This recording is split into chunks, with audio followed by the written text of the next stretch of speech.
Hey guys, and welcome back to Best Car Picks. Is a Volkswagen SUV 4x4 based on the Ford Everest coming or not? It might end up depending on where you live in the world.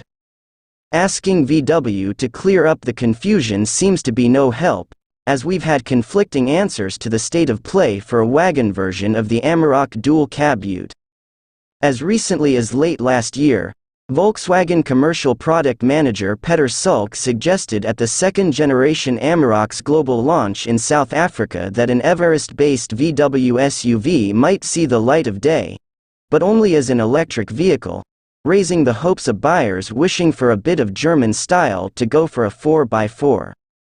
This was not the scope of the previous negotiations, so it was really what we were telling them we are not interested in, he told at the time. Again, I can imagine that if we should approach for the battery electric vehicle, then it makes sense.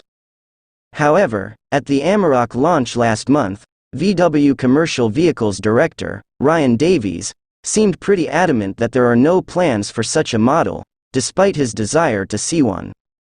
Would I like to see an SUV version of the Amarok? Yes, he said. Will we see it? No, it's not on the radar for us. According to Davies, an Everest-derived VW was never in the game plan with Ford, meaning the deal was strictly a ute-only proposition right from the beginning. At the early stages of the collaboration it wasn't in scope, and it's still not in scope, and that unfortunately that's where we're at, he added. We have to maximize with what we've got with Amarok. We're pretty happy that given the size of the market.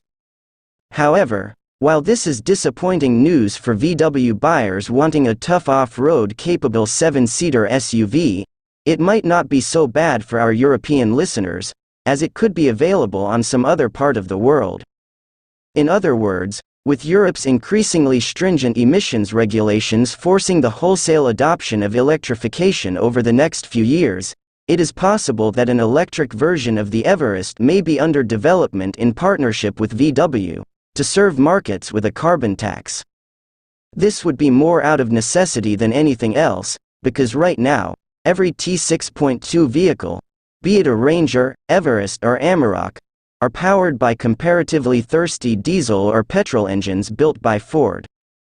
Like the Ranger, the Everest is sourced out of Thailand, but it is also built in South Africa for African and European markets, alongside the Amarok too.